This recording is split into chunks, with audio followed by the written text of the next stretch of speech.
यार बड़े नमकाराम नहीं है हम लोग, बड़े आरामखोर नहीं है हम लोग। अल्लाह को हम क्या जवाब देंगे? बेटा इम्तिहान में फेल हो जाता है, माँ की भी नींद उड़ जाती है, बाप का भी नींद उड़ जाता है, माल में दुकान में 1000 लाख रुपए का नुकसान हो जाता है, पूरे घर का नींद उड़ जाता है, मगर वही बेटा नमाज नहीं पढ़ता है, फजर में भी नहीं पढ़ता है, माँ बाप खुश है, जोर में नहीं पढ़ता है, माँ बाप खुश है, असर इशा मगरिब में कोई एक भी नमाज नहीं पढ़ता है, माँ बाप के दिल पर कोई क़यामत ही नहीं गुजरता है। मेरा औलाद है, अल्लाह मुझसे इसका सवाल करेगा। अल्लाह ने कुरान में फरमाया है, qu anfusakum wa ahlikum नारा, खुद को भी और अपने घर वालों को जहन्नम की आग से बचा लो। क्या जवाब दोगे अल्लाह? मुहसिन आसान करता है, आसान देता है, अल्लाहु अकबर अल्लाहु अकबर, अल्लाह सबसे बड़ा है। अरे अल्लाह सबसे बड़ा है। SHO साहब बुला रहा है, अल्लाह की कसम तुम्हारे दोनों पाँव नहीं होंगे, घसीट कर थाने जाओगे। SHO साहब ने बुलाया है। DC साहब बुला रहा है, खुदा की कसम अंधे होंगे तब भी टकरे मारते हुए DC ऑफिस पहुंचोगे। DC साहब ने बुलाया है। ओ DC ने क्या दिया है तुझे? SHO ने क्या दिया है तुझे? सिर्फ उसका खौफ है, उसका होता है कि वो आला अफसर है, मुझे उससे कोई फायदा मिलेगा। बदबख्त इंसान, जिस अल्लाह ने आपको वजूद दिया है, आंखें, आँख, पाँव, दिल, ये आपको दिया है, उस अल्लाह का आप कोई एहसान नहीं मानते हो। मुअज्जिन बोलता है अल्लाहु अकबर अल्लाहु अकबर। ए सुनने वाले, कान लगाने वाले, कारोबार में मसरूफ, दफ्तर में मसरूफ, अल्लाह सबसे बड़ा है। हय्या अलस सलाह, आओ नमाज की तरफ, हय्या अलल फलाह, आओ कामयाबी की तरफ। अल्लाह मुझे कामयाबी दुकान में नजर आती है, मस्जिद नहीं आऊंगा। अल्लाह मुझे कामयाबी मुलाजिमत करने में नजर आती है, मस्जिद नहीं आऊंगा। अल्लाह मुझे कामयाबी औलाद के पालने में नजर आती है, मैं नहीं आऊंगा मस्जिद। अल्लाह मुझे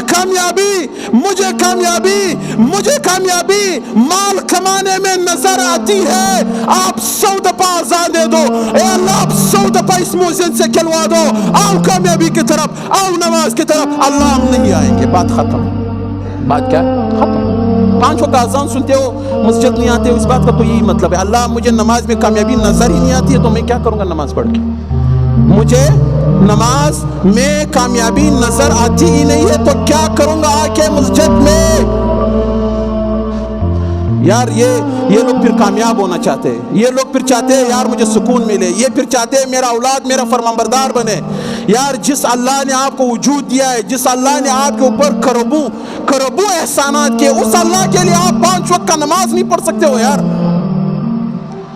भाई अगर अल्लाह ये हुक्म देता है कि आपने 24 घंटे मेरे सामने सजदरेज रहना है, सिर्फ खाने पीने के लिए आपने उठना है ताकि आप जिंदा रह सके, फिर भी हम अल्लाह के इस एहसान को हम नहीं बुला सकते।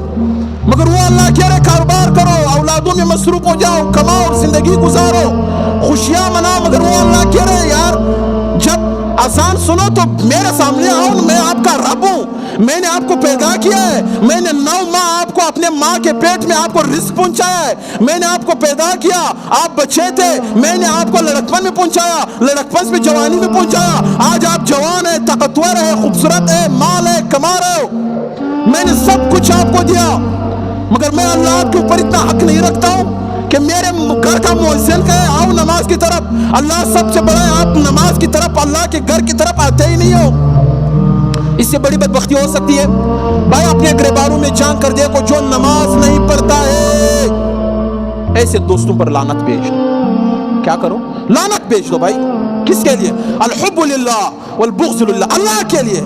अल्लाह ये मेरा दोस्त है, अल्लाह नमाज नहीं पढ़ता है, अल्लाह मुझे भी रोक रहा है, अल्लाह भी नमाजी है, अल्लाह दावत दिए फिर भी नहीं पढ़ता है। अल्लाह इस कुरान अर्ज़ पर इससे बदबख्त इंसान कोई भी नहीं है। अल्लाह मैं आपके लिए इससे दोस्ती तोड़ रहा हूँ, नफरत कर रहा हूँ, लानत भेज रहा हूँ कि इसकी वजह से मेरी भी नमाजें छूट रही है। ऐसे कारोबार पर लानत भेज दो, थूक दो, ऐसे मुलाजिमत पर लानत भेज दो जो आपको नमाज से रोक रही है। आपको किस चीज से रोक रही है? नमाज से रोक रही है। लोग बड़े दलाइल देते हो, मौलाना यार اتنی سختی نہیں کرنی چاہیے. اللہ بڑا غفور رحیم ہے. اللہ معاف کرنے والا ہے. اللہ معاف کرے گا. وہ بدبخت انسان، بے شرم انسان جو نماز اللہ کی طرف سے فرض ہے جو کسی بھی حال میں معاف نہیں ہے. آپ سفر میں ہو معاف نہیں ہے، گھر میں ہو معاف نہیں ہے، بیمار ہو معاف نہیں ہے، کسی بھی حال میں. حتیٰ کہ اگر آپ بستر پر ہو، نہ آپ کا ہاتھ ہل سکتا ہے نہ پاؤں ہل سکتا ہے، پھر بھی شریعت کا حکم ہے کہ آپ آنکھوں کے اشاروں سے نماز پڑھو گے. چلو بھائی نماز کی طرف. یار وہ کپڑے خراب ہے، کپڑے خراب ہے. کیا ہو گیا کپڑوں کو؟ بھائی وہ کپڑے خراب ہے، وضو نہیں ہے، بس آ رہا ہوں، کل سے انشاءاللہ شروع کروں گا. آپ جاؤ، یہ آپ کا قبرستان. اللہ کی قسم ہزاروں ایسے جوان، لاکھوں ایسے لوگ خاک میں مل گئے جو یہ بات کر رہے تھے کہ کل سے شروع کروں گا. جو کیا کہہ رہے تھے؟ کل سے شروع کروں گا. بھائی مٹ جاؤ گے، مٹ جاؤ گے، مٹ جاؤ گے. اللہ کسی کو مہلت نہیں دیتا ہے. موت کا جب وقت آتا ہے پھر اللہ نہیں پوچھے گا کہ ہاں بھائی کل سے شروع کرو گے، چلو 10 دن پڑھو پھر آپ کو اٹھا لوں گا. نہ نہ نہ نہ.